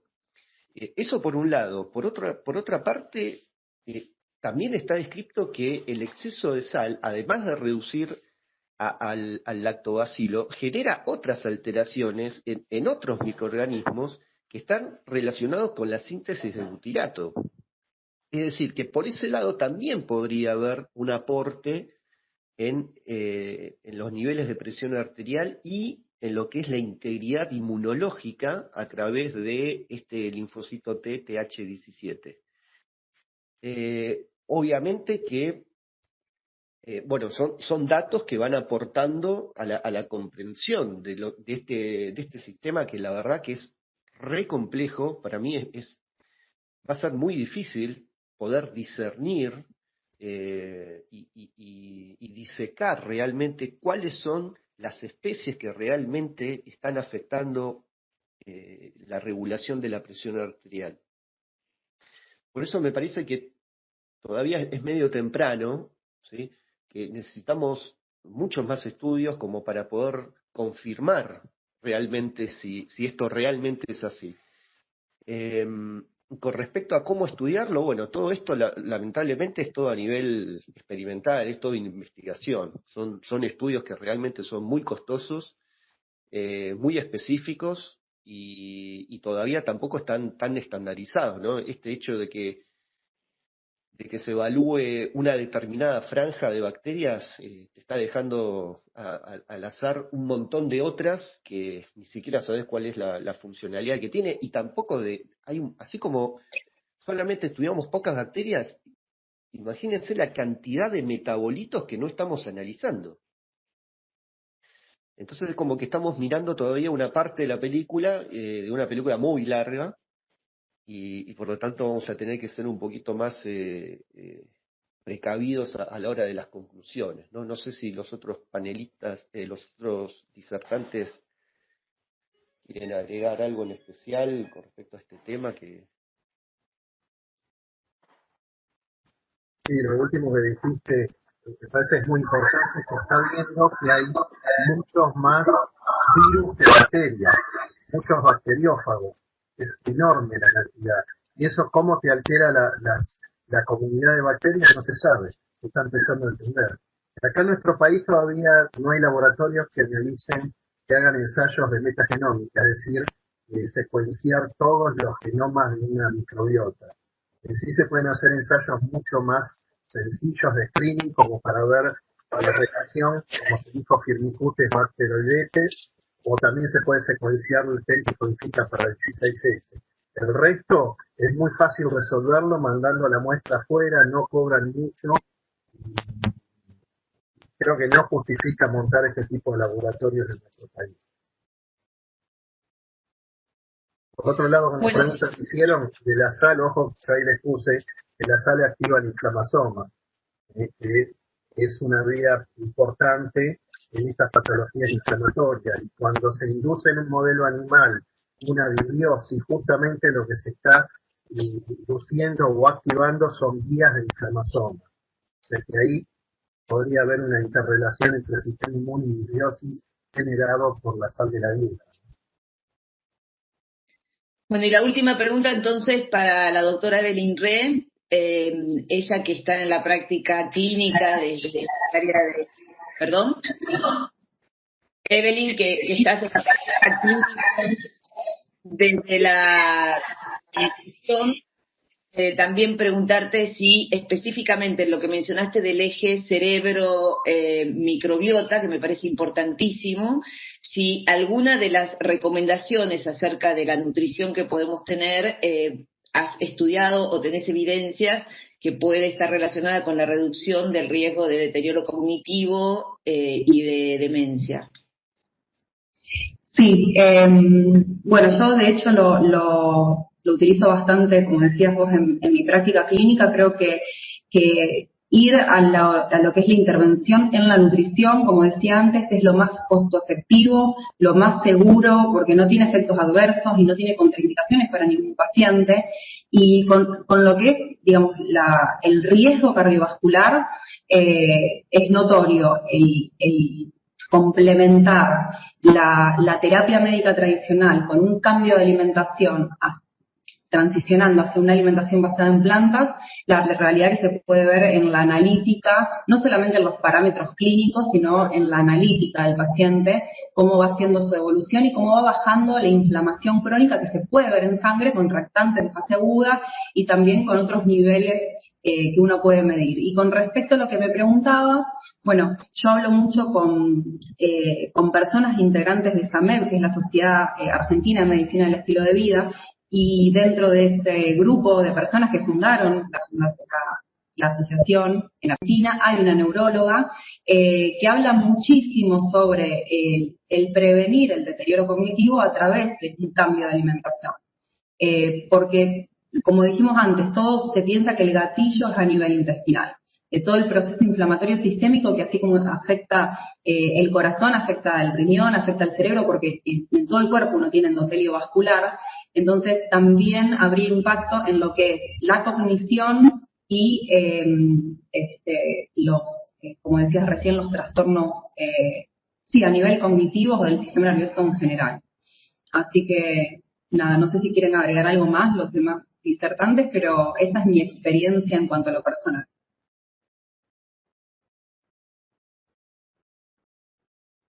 Bueno, muchísimas gracias, Carol. Y pasamos a las preguntas de Valeria Sago. ¿Qué tal? Buenas tardes. Bueno, primero me sumo a la felicitación de los disertantes que, además de los contenidos que expusieron, la claridad con que lo hicieron en un tema bastante complejo es importante en este tipo de jornadas. Bueno, mi primer pregunta para el doctor Docena, o para todos, no sé, un poco, ustedes ya han mencionado cómo ha crecido el estudio de la microbiota en relación a distintas enfermedades a lo largo de estos años. Eso ha llevado a que las publicaciones en este tema se hayan multiplicado exponencialmente y ahí empiezan a haber ciertas contradicciones o controversias en los resultados. Algunos de los cuestionamientos que se le hacen a los diferentes estudios que hay hoy en día es las técnicas utilizadas en el análisis de la microbiota o del microbioma específicamente.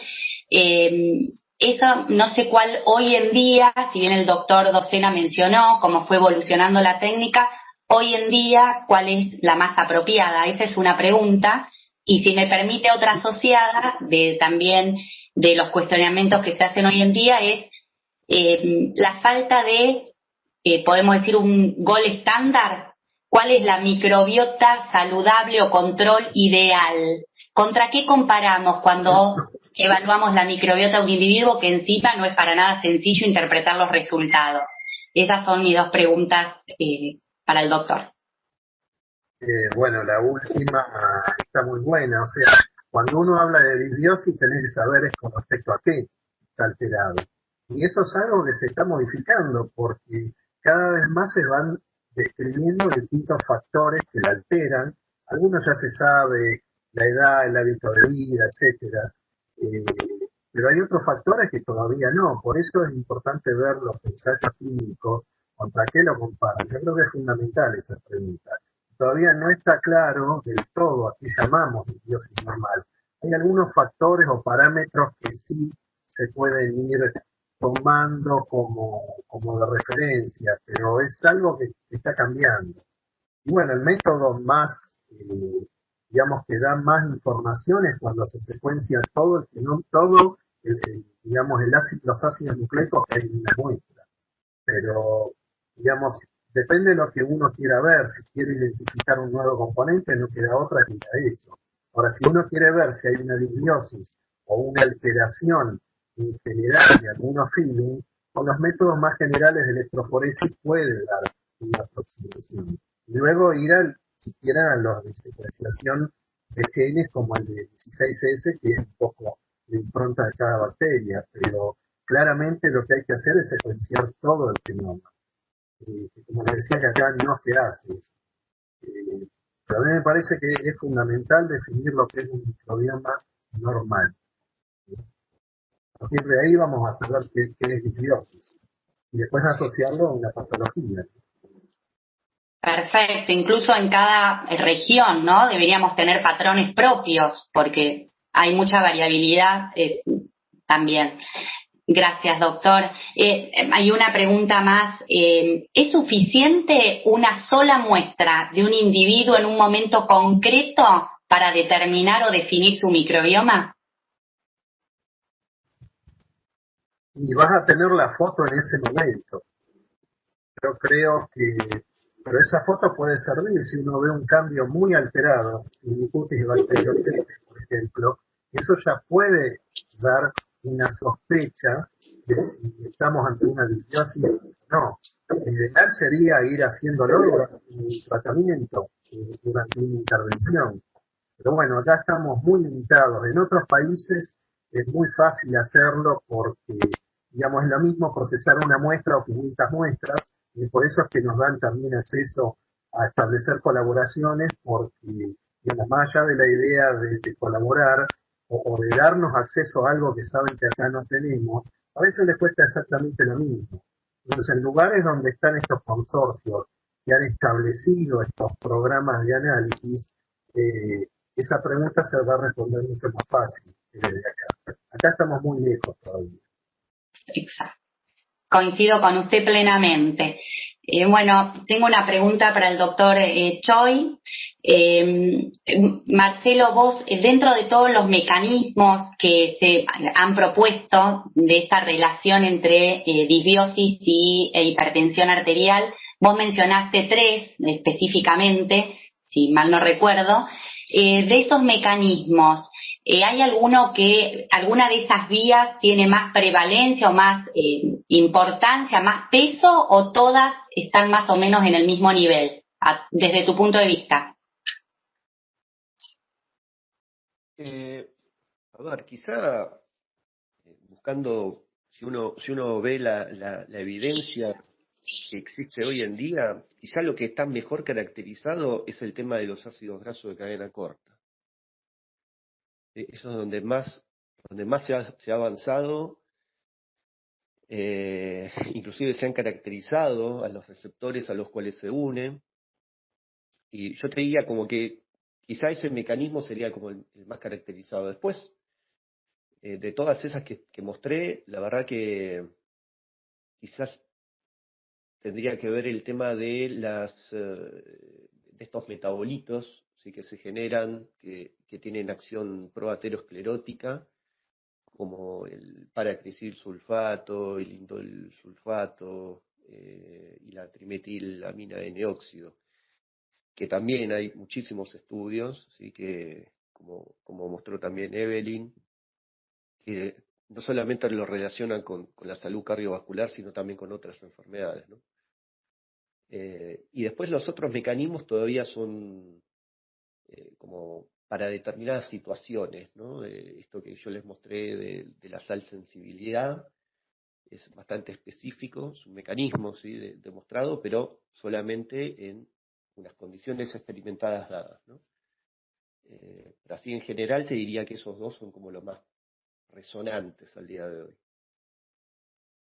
Y con respecto a lo que mencionabas del tiempo, de la pregunta anterior, yo creo que, a ver, salvo que la persona esté bajo tratamiento antibiótico, la microbiota, o sea, inclusive está demostrado que el uso de probióticos y prebióticos, para que tengan un efecto, tienen que estar por lo menos, por lo que dice la evidencia, durante 8 semanas, y con cantidades de probióticos que superen las 10 a la 11 unidades formadoras de colonia.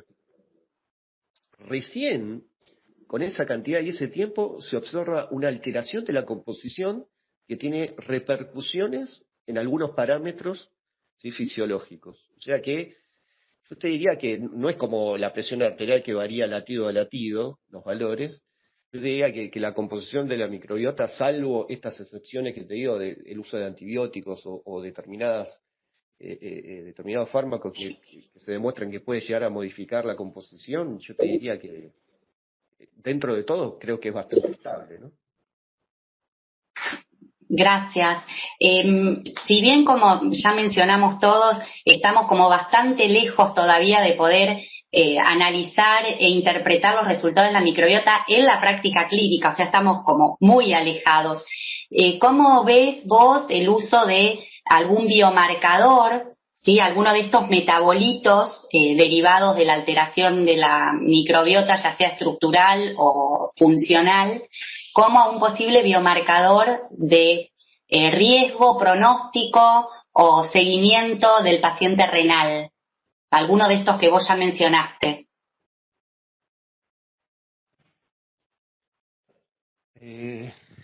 Bueno, a nivel renal, yo te diría que yo recuerdo y creo que todavía no hay ningún marcador así postbiótico que te prediga la progresión de la enfermedad renal. O sea, comparado con el TMAO, la trimetilamina de óseo, que sí tiene más evidencia, ¿no? Pero tampoco se mide actualmente en la clínica. No. Esto es todo para hacer estudios, ¿no? Más que nada para recolectar evidencia, pero a nivel renal te digo que yo recuerdo y creo que no. Todavía no hay nada específico, ¿no? Específico. Gracias, Marcelo. Bueno, y mi última pregunta para la doctora Evelyn, no sé si está por ahí, que también estuvo muy interesante su disertación. Quería preguntarle acerca del consumo de pescado. ¿Sí? El pescado, todos sabemos por sus efectos beneficiosos, que está recomendado en la terapia dietética para la enfermedad cardiovascular. Pero ¿qué pasa en estos pacientes con disbiosis? Si hay evidencia al respecto, porque no sé, podría tener un papel o una paradoja o algo contradictorio, dado que es un aportador directo de trimetilamina N-óxido. Bueno, muy buena la pregunta. No sé si yo me veo, porque yo no veo mi cámara, no sé si me estoy viendo acá. Bueno. No te ves, Evelyn. Bien, bueno, no sé cómo activarla, no importa. Te respondo, es muy buena la pregunta. Primero, quiero aclarar que el tema del consumo de pescado básicamente es por el aporte de ácidos grasos esenciales omega 3. En las guías cardiovasculares se indica el suplemento con determinada marca que no voy a decir de cápsulas de omega 3, en realidad no hay evidencia firme para sustentar la indicación del omega 3 para disminuir el riesgo cardiovascular. No hay evidencia de eso, ¿sí?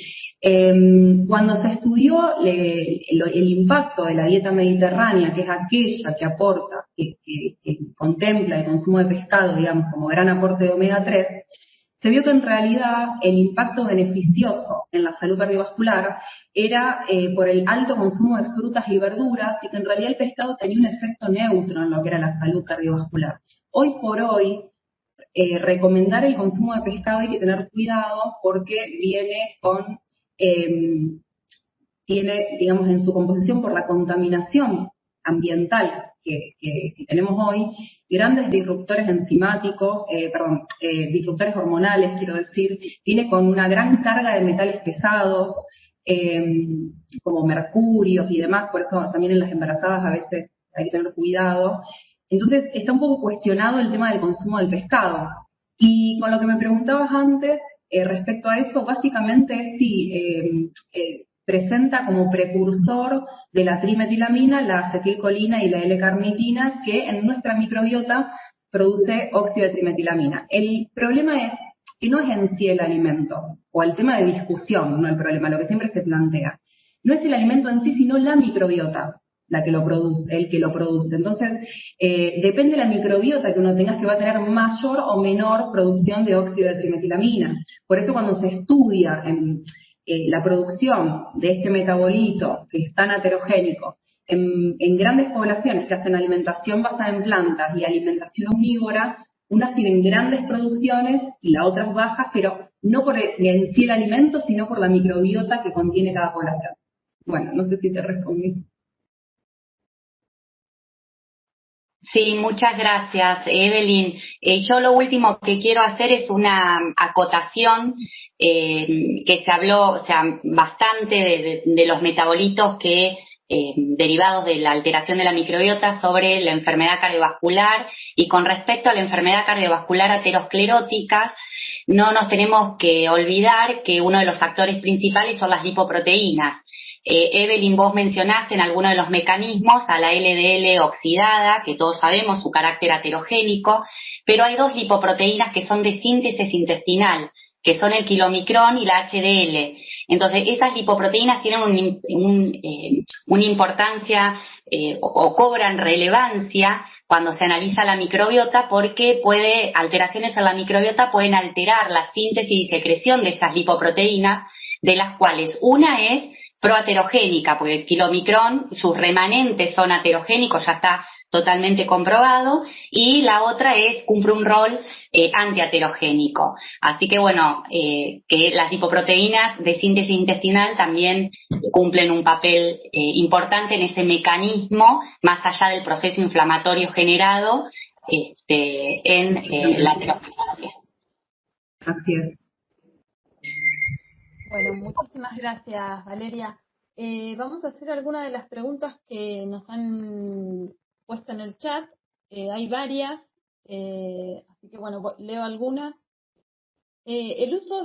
Para Guillermo Docena, ¿el uso de antibióticos sería una buena estrategia para acelerar el cambio de disbiosis a microbiota normal?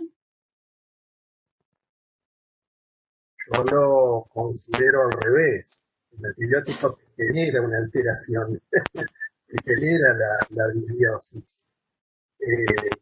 Pero volvemos a lo mismo, que es disbiosis, ¿no? Porque probablemente ahí lo que estén diciendo, frente a una disbiosis, si yo agrego un antibiótico, ¿la puedo corregir? Y es muy difícil hoy en día de poder definir eso. Digamos, cómo cambiar la microbiota con un antibiótico o alguna otra droga. Recién estamos tratando de entender cómo se hace con la dieta o con un prebiótico. Con una droga de este tipo, no sé. Por lo menos para mí yo no lo veo como algo posible. Ahora, una de las cosas, entonces, entre ustedes dijeron, esta es más una duda mía, como que hay varios factores, ya sea desde la alimentación de nuestras madres cuando estuvimos en la vida uterina, como lo que me pasó después del nacer, medio como que determinan, ponen esa huella digital en mi microbiota. Si yo ya vine medio mal de fábrica en cuanto a la microbiota, ¿voy a tener pocas chances de corregirla? ¿O con la alimentación rica en fibra puedo llegar a mejorar? Es como, no sé, quizás es medio, no se sabe la respuesta, sobre todo por ahora, pero a mí la sensación que me dio es medio eso, como que si ya vine media falladita, tengo poca chance de resolver. Sí, no creo que sea así. Sobre todo en esos 1000 primeros días es tan dinámico. Y se sabe poco, en realidad, qué factores más importantes que otros. Sí se sabe que hay un montón de factores. Inclusive, no solo desde el tipo de parto, sino también antes del parto, en la vida intrauterina. Son todas preguntas que están muy buenas, pero me parece que no hay respuesta. No creo que si uno tiene una microbiota, digamos, no adecuada, ya tengas una marca para el resto del dinamismo de esa microbiota. No lo creo. Sí está claro que una dieta rica en fibras no te va a generar una disbiosis. Al contrario, te va a generar butirato y todos estos ácidos grasos de cadena corta que te van a moldear el sistema inmune, que te van a ayudar a manejar la composición de la microbiota. Y cuando uno tiene una microbiota alterada, o los distintas partes de la microbiota tienen una diferente producción de estos metabolitos, ya sea protectores Sí, sí. Ok. Sí, está claro. Firmicutes que produce, sobre todo butirato, bacteroidetes, acetato y propionato, y además, entre las distintas bacterias se controlan entre sí, secretan metabolitos que matan a otros, por eso uno puede tener un patógeno en la microbiota, y si uno tiene una microbiota normal, ese patógeno no va a hacer nada. Ahora, cuando vos alterás esa relación, ahí sí puede atravesar, degradar el mucus, inducir apoptosis de enterocitos, generar un foco inflamatorio. Por eso, de entrada dije, es una comunidad donde a lo largo de la escala evolutiva hemos aprendido, los dos, los procariotes y nosotros, a manejarnos, a chequearnos, a censarnos. Entonces hoy en día, con la cantidad, como ya dijeron antes, de alimentos llenos de productos químicos, estamos generando esto, la alteración de algo que antes era muy distinto, que se generaba de otra manera. Por eso hay tanta patología inflamatoria y tanta obesidad, inclusive en edad pediátrica. Acá hay una pregunta bastante interesante, o por lo menos desde mi punto de vista, no sé. ¿Existen alteraciones conocidas o que ustedes sepan en cuanto de la microbiota por los tratamientos cardiológicos que utilizamos habitualmente? No sé si... No, hay solamente un solito estudio que salió con los antagonistas de los receptores de angiotensina, pero la verdad es que no hay evidencia sobre eso. Sería hablar sobre un solo estudio con muy poquita población estudiada, así que la verdad que sobre eso no hay mucha evidencia. Perdón, algo que es muy interesante respecto a fármacos y microbiota, lo vemos desde hace mucho tiempo con la metformina. La metformina, todos sabemos que causa a veces trastornos digestivos, diarreas, y a veces eso se lo toma como intolerancia y se suspende. Y justamente en ese momento es cuando la metformina está recuperando algo de la diversidad de la microbiota. El paciente lo vive de esa manera, como un efecto colateral, pero sería cuando estaría llegando a los mejores beneficios, ¿no?, del fármaco. Sí, yo, perdón, quiero acotar algo. Hice hace unos meses atrás una revisión científica sobre la alimentación y la artritis reumatoidea. Y también las drogas antirreumáticas como el metotrexato, por ejemplo, generaban, no se sabía exactamente por qué mecanismo, pero generaban modulación de la microbiota, pero beneficiando, o sea, transicionando esa microbiota hacia una microbiota más eubiótica, más sana. Y eso se traducía con menos inflamación clínica para el paciente. Por supuesto que también se utilizaban probióticos y además del cambio de alimentación, pero eso me resultó muy interesante porque el metotrexato y otros biológicos pueden producir modulación de la microbiota en esos pacientes. Bien. Hola. La enfermedad celíaca no controlada, además de los trastornos característicos intestinales, ¿se le suma la disbiosis? ¿Se le podría sumar una disbiosis? Está silenciado, Guillermo. Si eso está publicado, está descrito. Enfermedad celíaca se asocia a disbiosis. Es algo que también hay que tener en cuenta. No te puedo decir exactamente qué estaba alterado, porque no me acuerdo, pero sí que hay una disbiosis. Está bien. Y se utiliza en la clínica, me parece que quedó claro que lo ideal sería hacer esos análisis metagenómicos que acá en el país no se hacen, pero se utiliza en la clínica, por ejemplo, la relación del Firmicutes y Bacteroidetes en materia fecal como indicador o como biomarcador de disbiosis o... ¿Alguno sabe algo de esto o algún comentario? ¿Acá o afuera? No, acá. La pregunta apunta acá.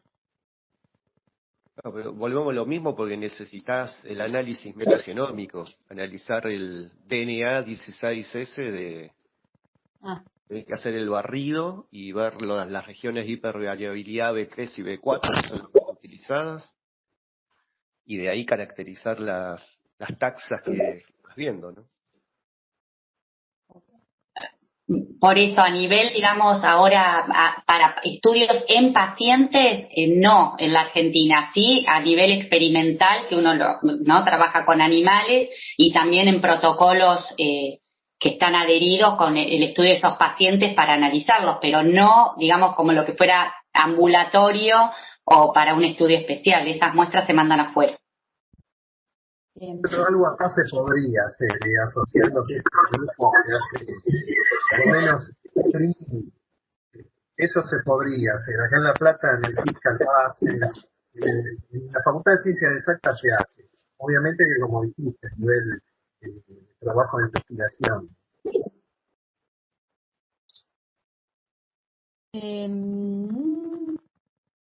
¿Está indicado una dieta con alimentos fermentados?